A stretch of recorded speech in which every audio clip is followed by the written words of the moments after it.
Hello students, hope you all are doing well.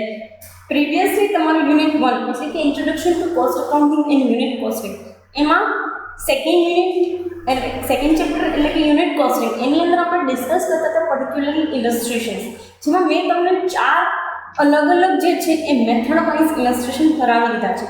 Fine. જેમાંથી પહેલું હતું એમાં ખાલી તમારે પહેલું અને બીજું એ બંને જે છે એક જ મેથડના હતા. એટલે કેવું હતું કે તમારે ખાલી એક્સપેન્સીસ જે છે એને કનેક્ટ કરવાના હતા કે એક્સપેન્સીસ ફાઇન્ડ આઉટ કરી અને એને મૂકવાના છે રિસ્પેક્ટિવલી એના હેડ અંડરમાં. બરાબર. તો એ વસ્તુ આપણે ડિસ્કસ કરી લીધી હતી, જેમાં પહેલું મેં તમને એક ઇલસ્ટ્રેશન કરાવ્યું બેઝિક, પછી સેકન્ડ તમને કરાવ્યું હતું જે કંઈ પણ વસ્તુ છે કે ભાઈ જેમાં તમને ઇન્ફોર્મેશન આપેલી હોય છે તો ઓવરહેડ્સ જે છે એ ફાઇન્ડ આઉટ કરવાના કીધા હોય એ રીતે. ધેન તમને પર્સન્ટેજવાળા કરાવેલા હતા. ધેન આપણે જોયેલું હતું કે ભાઈ જોઈન્ટ એક્સપેન્સીસવાળો કોઈ સમ છે જેમાં કમ્બાઇન્ડ કોસ્ટ તમને કીધી છે, જોઈન્ટ એક્સપેન્સીસ ફાઇન્ડ આઉટ કરવાના કીધા છે. એમાં આપણે કયા મેનરથી જે છે એ કામકાજ કરશું એ વસ્તુ જોયેલી હતું. હવે લાસ્ટ એક વસ્તુ તમને શીખવાડું છું. એક વસ્તુ તમને કહી દઉં છું કે કોસ્ટ અકાઉન્ટ અથવા તો પ્રોડક્શન અકાઉન્ટ તમારે બનાવવાનું મોસ્ટ પ્રોબેબલી આઉટ નથી, બટ તમને એક મેથડ તરીકે આઈટી છે એટલે હું તમને એ વસ્તુ શીખવાડું છું. ફાઇન. સો તમને એવું ક્યારેય એવું ના લાગે કે ભાઈ આપણે કોઈ મેથડ જે છે એને સ્કીપ કરી દીધી છે કે કોઈ વસ્તુ ભૂલી ગયા છે, કોઈ વસ્તુ કહી દીધી. Fine. So that was or that is the my purpose કે તમને વસ્તુ ક્યારેય ફીલ ના થાય. ફાઇન. ફીલ કરવાની જરૂરિયાત પણ નથી, કારણ કે કરીએ છીએ. અને એવું એક તમને જેવું તમને હું ઇલસ્ટ્રેશન કરાવું છું એવું જ એક પ્રોડક્શન અકાઉન્ટવાળું તમને પ્રેક્ટિસ ક્વેશ્ચન પણ કરાવી દઈશ. Fine. So no issues at all. જેટલા પણ પ્રકારના આપણે ઇલસ્ટ્રેશન કર્યા છે ને એમાં આપણે પ્રેક્ટિકલ ક્વેશ્ચન્સ પણ કરશું કે અલ્ટિમેટલી જેના સોલ્યુશન્સ તમારી પાસે અવેલેબલ હશે નહીં. ફાઇન. સો ફરી પાછી એક તમને એડવાઇસ આપું છું કે please after watching all this lectures try to do it by your own. બરાબર. તમારી પાસે આ પાવરપોઈન્ટ પ્રેઝન્ટેશન મટીરિયલ તમારા ડિસ્ક્રિપ્શનમાં આપી દીધેલું હશે વિડીયોના.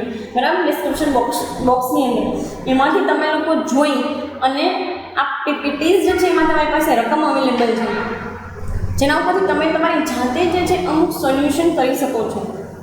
Fine. So this is my advice to you and go for it, please. Now let us discuss કે cost of production અથવા તો પ્રોડક્શન અકાઉન્ટ જે છે ઓર કોસ્ટ અકાઉન્ટ જે છે કેવી રીતે બનાવવામાં આવે છે. આપણે બનાવીએ જે છીએ યુઝ્યુઅલી એ છે કોસ્ટ શીટ અથવા તો કોસ્ટ સ્ટેટમેન્ટ. બરાબર. એને આપણે કોસ્ટ શીટ પણ કહી શકીએ અને કોસ્ટ સ્ટેટમેન્ટ પણ કહી શકીએ.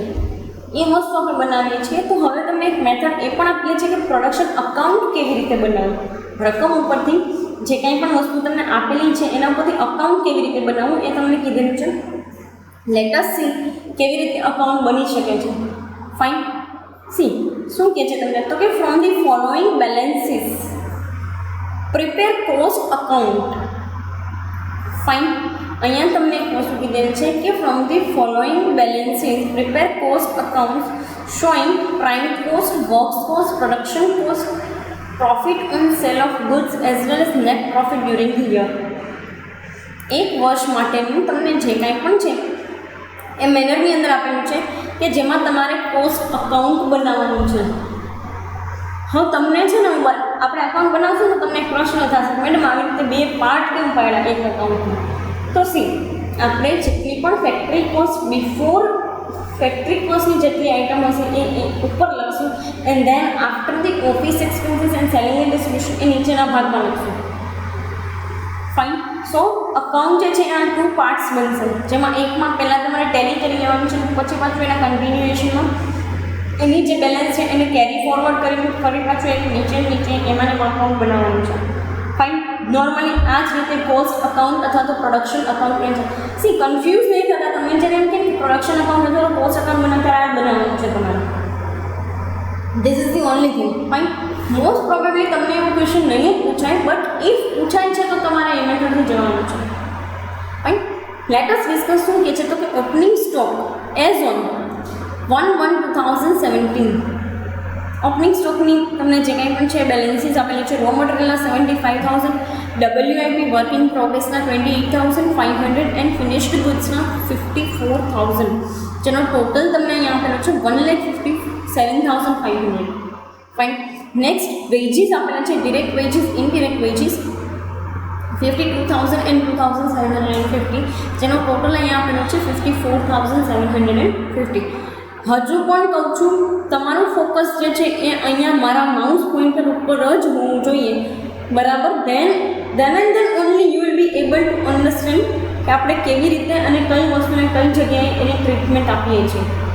કારણ કે આ તમારું અકાઉન્ટ છે, સ્ટેટમેન્ટ નથી. સ્ટેટમેન્ટ ઇઝી છે અકાઉન્ટ કરતાં, અકાઉન્ટ બનાવવા કરતાં.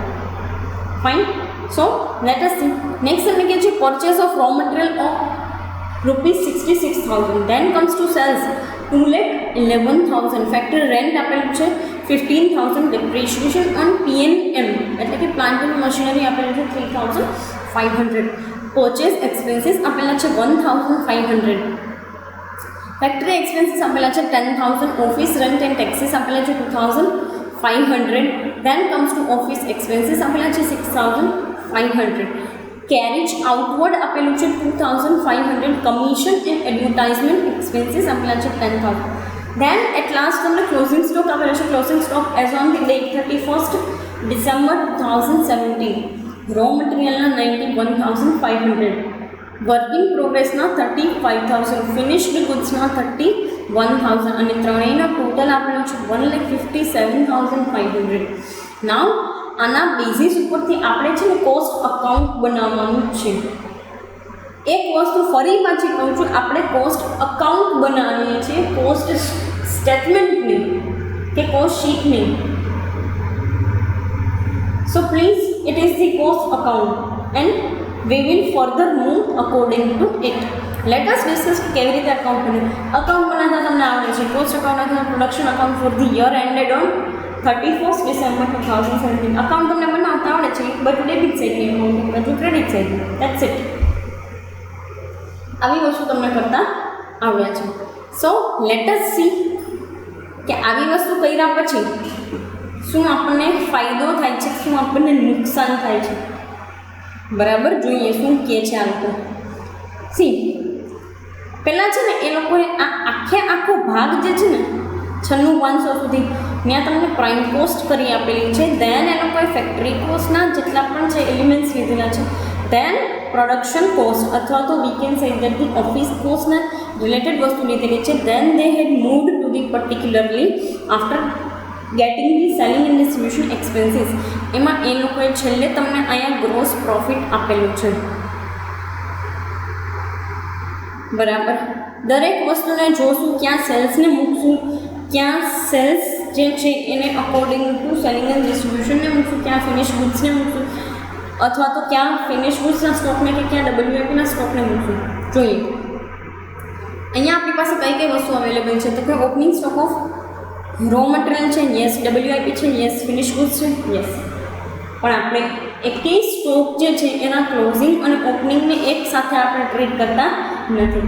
કારણ કે રો મટીરિયલ જે છે એ પ્રાઇમ કોસ્ટનો ભાગ છે, WIP ફેક્ટરી કોસ્ટનો એન્ડ ફિનિશ ગુડ્સ જે છે એ ઓફિસ કોસ્ટનો ભાગ છે અથવા તો કોસ્ટ ઓફ પ્રોડક્શનનો ભાગ છે. તો ત્રણેય વસ્તુને અકોર્ડિંગલી આપણે ટ્રીટ કરશું. ફાઇન. રો મટીરિયલ આપેલું છે તો કે yes 75,000. Let's write it to opening stock of raw material 75,000. Then જોઈ લઈએ કે પરચેસ જેવું કંઈ આપ્યું છે રો મટીરિયલને તો કે હા પરચેસ ઓફ રો મટીરિયલ 66,000 આપ્યું છે તો કે યસ પરચેસ ઇઝ 66,000. હવે સી પરચેસ રિલેટેડ કે પછી કેરેજ ઇનવર્ડ એવું કંઈ આપ્યું છે તો કે જોઈ લઈએ. Direct indirect purchase of raw material sales factory depreciation and transformation purchase expense આપેલા છે તમને 1,500 રૂપિયા 1,500. તો અકોર્ડિંગ ટુ ટ્રીટમેન્ટ આપશું પ્લસ પરચેસ એક્સપેન્સીસ. બરાબર. હવે સી આપણને ક્યાંય ક્લોઝિંગ સ્ટોક આપેલું છે રો મટીરિયલનો અથવા તો હવે કે બીજી વસ્તુ એવી છે કે જે આપણે એડ કરવાની છે તો કે ના. બરાબર. આ કેરેજ આઉટવર્ડ તો સેલ્સમાં આવશે કારણ કારણ કે સેલિંગ સાથે કનેક્ટેડ છે. તો સી ક્લોઝિંગ સ્ટોક આપણને આપ્યો છે રો મટીરિયલનો કેટલો 91,500. તો એમાંથી બાદ કરી દઈશું દર વખતે જેમ આપણે કરીએ છીએ એ જ રીતે. તો કે હા પહેલાં આ બધાનો ટોટલ મારી દઈએ 75,000 66,000 પ્લસ 1,500 1,42,500. એમાંથી આપણે બાદ કરી દઈએ ક્લોઝિંગ સ્ટોક. એક વસ્તુ યાદ રાખવાની રો મટીરિયલની ટ્રીટમેન્ટ હંમેશા પ્રાઇમ કોસ્ટમાં આવશે. વર્કિંગ પ્રોગ્રેસની ટ્રીટમેન્ટ છે કાંઈ પણ છે એ પ્રાઇમ કોસ્ટ પછી આવે. બરાબર. And then we will move to the particularly factory cost. Fine, જોઈ લઈએ શું કહે છે તમને. હવે C closing stock of raw material તમને આપેલું છે 91,500. Cost of raw material used કેટલી બની તો કે 51,000.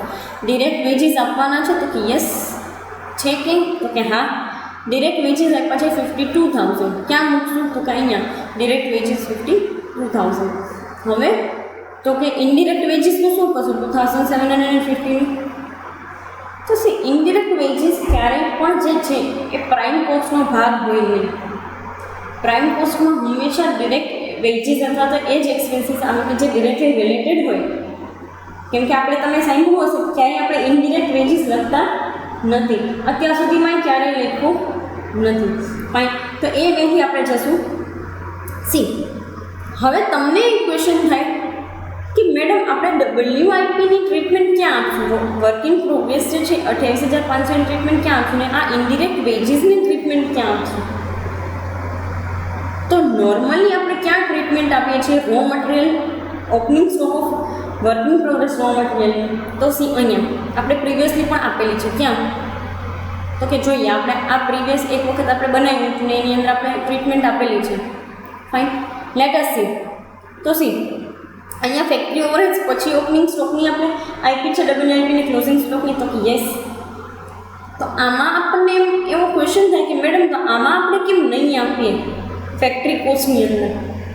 તો સી તમે અકાઉન્ટ બનાવો છો અને અકાઉન્ટની અંદર આપણે હંમેશા વર્ક ઇન પ્રોગ્રેસ ક્યાં લખતા હોઈએ છીએ, ઇવન આપણે ફિનિશ ગુડ્સ પણ ક્યાં લખતા હોઈએ છીએ તો કે ટ્રેડિંગના પાર્ટ તરીકે. રાઈટ. હવે તમને એક ક્વેશ્ચન થાય કે મેડમ આપણે નોર્મલ WIPની ફેક્ટરી કોસ્ટ સાથે આપીએ છીએ તો આમાં કેમ પ્રાઇમ કોસ્ટ સાથે? તો સી એની પાછળનો એક લોજિક છે. શું તો કે ડિરેક્ટ વેજીસ આપ્યા, યસ. ડિરેક્ટ મટીરિયલ આપ્યું તો યસ. હવે આપણે બંને વસ્તુ ડિરેક્ટ આપી દીધા પછી આપણા હાથમાં એવું કાંઈ વધતું નથી અહીંયા કે જ્યાં આપણે WIPની આપણે ટ્રીટમેન્ટ આપવાથી આપણને કોઈ ચેન્જીસ આવે ફેક્ટરી કોસ્ટની અંદર. ફાઇન, તો આપણે WIPની જે કાંઈ પણ ઇફેક્ટ છે અહીંયા જ આપી દઈએ છીએ. કેવી રીતે તો કે જેટલા પણ આપણને પ્રાઇમ કોસ્ટ મળી છે એની અંદર એડ કરી દો તમારો WIP એટલે કે વર્ક ઇન પ્રોગ્રેસનો ઓપનિંગ સ્ટોક અને લેસ કરી દો વર્ક ઇન પ્રોગ્રેસનો જે કાંઈ પણ ક્લોઝિંગ સ્ટોક છે એ. જોઈએ આપણે આપ્યું છે ઓપનિંગ, યસ ઓપનિંગ સ્ટોક આપેલું છે 28,500 બરાબર. તો એડ કરી દઈએ 28,500. ક્યાં તો કે ડિરેક્ટ વેજીસ નથી તો 1,31,500 less closing stock. Closing stock આપ્યો છે તો કે યસ WIPનો 35,000. ફાઇન, તો 35,000 લેસ કરી દઈએ. ટોટલ આપણને પ્રાઇમ કોસ્ટ મળી 96,500. સી અહીંયા તમારી જે અમાઉન્ટ આવશે ને તમારા પર્ટિક્યુલરલી કોસ્ટ અકાઉન્ટિંગની અંદર અથવા તો કોસ્ટ અકાઉન્ટિંગ અથવા તો પ્રોડક્ટ અકાઉન્ટની અંદર એ વસ્તુ અહીંયા તમારી જે બનશે ને પ્રાઇમ કોસ્ટ હશે. Fine, so please remember those thing. અહીંયા ટેલી અમાઉન્ટની અંદર તમને જે વસ્તુ આવશે પ્રાઇમ કોસ્ટ બનશે. સી અહીંયા તમે એક વસ્તુ લખી નાખી છે કે by prime cost carry forward. સીધી વસ્તુ છે આપણી પાસે કંઈ જે છે એ ઇન્કમ સાઇડ અથવા તો કહી શકીએ કે ક્રેડિટ સાઇડ ઇન્કમના પાર્ટ લખવા માટે કાંઈ હતું નહીં, કારણ કે આપણે કોસ્ટ અકાઉન્ટ બનાવીએ છીએ તો એકે વખતે આપણી પાસે લખવા માટે કાંઈ નહીં. તો જે બેલેન્સ આવશે prime cost, factory cost, office expenses બરાબર એ વસ્તુ આપણે ક્યાં લઈ જશું તો કે સીધી કેરી ફોરવર્ડ કરીને નેક્સ્ટ પાર્ટમાં અહીંયા તમને લખી આપ્યું છે કે by prime cost carry forward C/D. તમે જાણો છો કે એને કેરી ફોરવર્ડ કહેવાય છે. આ વસ્તુને તમને પ્રીવિયસલી બી શીખવાડી દીધેલી છે, ફરી પાછી શીખવી છે કે પ્રીવિયસ ઇલસ્ટ્રેશનની અંદર બી આપણે જોઈ લીધેલું છે. Okay, so by prime cost carry forward 96,500 ક્યાં લઈ જશું તો કે અહીંયા ફેક્ટરી કોસ્ટની અંદર. હવે લખી બાય પ્રાઇમ કોસ્ટ તો કે હા 96,500. ફેક્ટરી એક્સપેન્સીસ આપ્યા છે તો કે હા આપ્યા છે. ક્યાં તો કે ભાઈ ફેક્ટરીનું રેન્ટ 15,000 રૂપિયા આપ્યું છે તો કે યસ જોઈ લઈએ. ફેક્ટરી રેન્ટ આપ્યું છે તો કે હા 15,000. પછી બીજું જોઈએ, બીજું કંઈ એક્સપેન્સીસ આપ્યા છે તો કે હા depreciation on plant and machinery. એ પણ તમારા ફેક્ટરી ઓવરહેડ્સનો જ ભાગ છે, કારણ કે ફેક્ટરી લેઆઉટની અંદર મશીનરી છે અને એ મશીનરીનું પણ જે કંઈ પણ ઘસારો તમને લાગે છે, જે કંઈ પણ ડેપ્રિશિએશન લાગે છે એ is part of the factory overheads. તો ડેપ્રિશિએશન આપ્યું છે 3,500. ફાઇન, એ વસ્તુ પણ આપણે એડ કરી દઈએ અહીંયા જોઈ લીધું. ફાઇન 3,500. દેન ફેક્ટરી રેન્ટ પણ આપી દીધું 15,000. હા હવે આગળ કંઈ એવું છે તો કે હા ફેક્ટરી એક્સપેન્સીસ આપ્યા છે 10,000 રૂપીઝના. ફેક્ટરી રિલેટેડ તમામ વસ્તુ તમારે પ્રાઇમ કોર્સની અંદર એડ કરવાની છે. તો એડ કરીએ ફેક્ટરી એક્સપેન્સીસ કેટલા તો કે 10,000 રૂપીઝ. હવે બીજી કોઈ વસ્તુ બાકી રહી ગઈ છે ફેક્ટરીમાં તો કે હા ઇનડિરેક્ટ એક્સપેન્સીસ. હવે તમને એક વસ્તુ ક્વેશ્ચન થાય કે મેડમ ઇનડિરેક્ટ એક્સપેન્સીસ આપણે શું કામ ફેક્ટરીમાં લઈએ છીએ? તો મેં તમને પહેલાં પણ સમજાવી દીધું કે જે વસ્તુ ડિરેક્ટલી ક્યારેય તમારા કોઈ પણ પ્રોડક્શન એક્ટિવિટી સાથે કનેક્ટેડ નથી એ તમામ ફેક્ટરીની અંદર જ આવશે. ફાઇન. તો ઇનડિરેક્ટ વેજીસ જે છે એ ફેક્ટરી ઓવરહેડ્સનો પાર્ટ છે, જેમાં હકીકતમાં તમે માની લો કે કોઈ પણ 2-3 કલાકની અંદર એ કલાક વેસ્ટ કર્યા હશે ઓર એલ્સ એના માટે તમે પેમેન્ટ કર્યું છે પણ તમે કોઈ ફ્રૂટફુલ રિઝલ્ટ જનરેટ નથી અથવા તો ફ્રૂટફુલ રિઝલ્ટ પણ જનરેટ છે બટ એના માટે તમે થોડોક સમય બગાડ્યો. So this is all about the indirect wages. અને ઇનડિરેક્ટ એક્સપેન્સીસ ગમે તે પ્રકારના હોય એ હંમેશા ફેક્ટરી ઓવરહેડ્સના હેડની નીચે આવશે. તો ઇનડિરેક્ટ વેજીસ ક્યાં લખશું તો કે અહીંયા તમે ફેક્ટરી ઓવરહેડ્સ લખ્યા ને એના અંડરમાં ઇનડિરેક્ટ વેજીસ 2,750 ટોટલ મારી ગયો બધા એનો અને એને એડ કરી દઈએ છીએ પ્રાઇમ કોસ્ટમાં. તો now we are getting the factory cost. Fine. જેને તમે પ્રીવિયસલી કરતા હતા એ જ રીતે ક્રેડિટ સાઇડ લખો છો by factory cost carried forward. બરાબર. By factory cost carry forward 1,27,750. It will become your factory cost simply 96,500 plus 31,250 એટલે 1,27,750 જે છે એ તમારી ફેક્ટરી કોસ્ટ થઈ જશે. જેને તમે આગળ કેરી ફોરવર્ડ કરીને લઈ જાઓ છો. બરાબર. ફરી પાછું અહીંયા લઈ આવ્યા છો રાઈટ સાઈડ કેરી ફોરવર્ડ કરી. હવે એની અંદર તમારે ઓફિસ એક્સપેન્સીસ એડ કરવાના છે. આપ્યા છે ઓફિસ એક્સપેન્સીસ તો કે હા શું તો કે office rent and taxes and then office expenses બંને વસ્તુ આપી દીધેલ છે. 2,500 અને 6,500 એડ કરી દઈએ.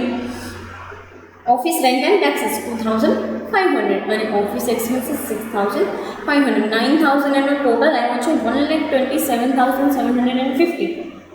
એની અંદર આપણે 9,000 જે છે એ એડ કરી દઈએ તો હવે આપણને મળ્યું શું તો કે 1,36,750. બરાબર. જેને તમે બાય પ્રોડક્શન કોસ્ટ કહી શકો છો or by cost of sales or by cost of production કહી શકાય. ફાઇન. સિમ્પલી એને પણ આપણે 1,36,750 ને પણ આપણે ક્યાં લઈ જશું તો કે કેરી ફોરવર્ડ કરીને નેક્સ્ટ પાર્ટ પર. Fine.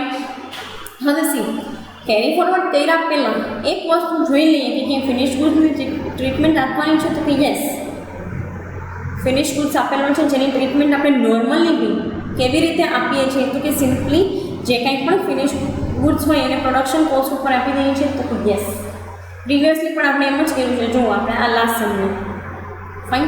So let us do it. પહેલાં તો ઓપનિંગ સ્ટોક આપ્યો છે તો કે યસ 54,000. ક્લોઝિંગ સ્ટોક આપ્યો છે તો કે યસ 31,000. બંનેની ટ્રીટમેન્ટ આપી દઈએ. હવે સી અહીંયા આપણે છે ને સેલ્સની ટ્રીટમેન્ટ પણ આપશું.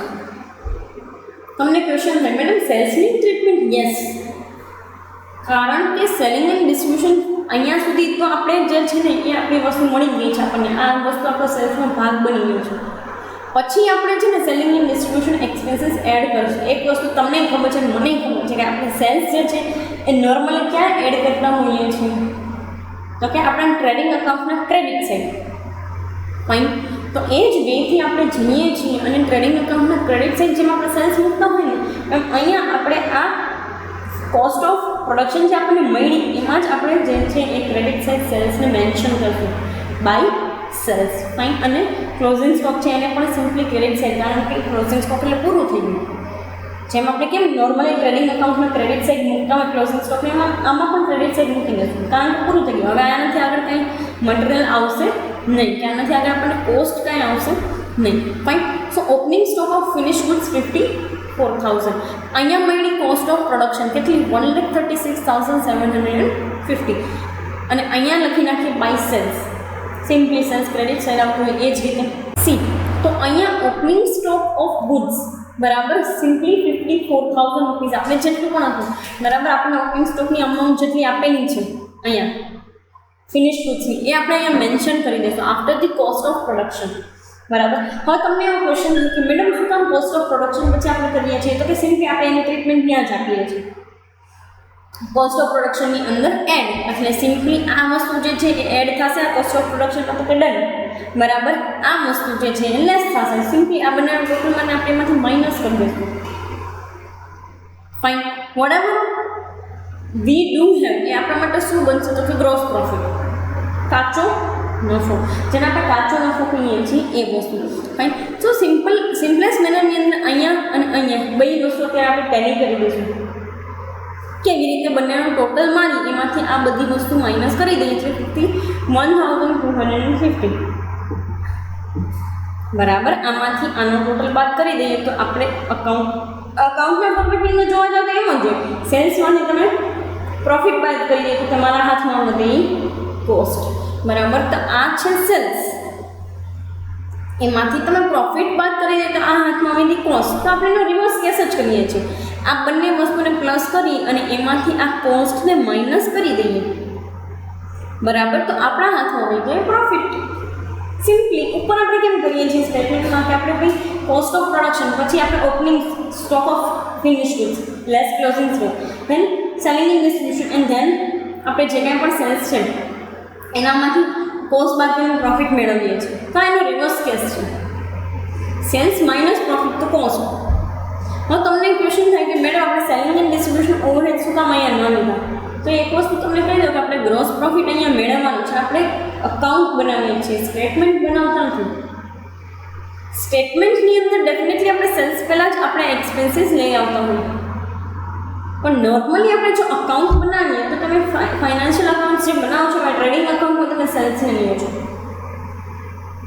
ફાઇન. જ્યાં તમને અલ્ટિમેટલી ગ્રોસ પ્રોફિટ મળે છે, જે તમે નેટ પ્રોફિટ તરીકે, જે તમે ગ્રોસ પ્રોફિટ તરીકે પીએનએલમાં લઈ જાઓ છો, પીએનએલમાંથી બધા એક્સપેન્સીસ બાદ કર્યા પછી તમને મળે ગ્રોસ. ફાઇન.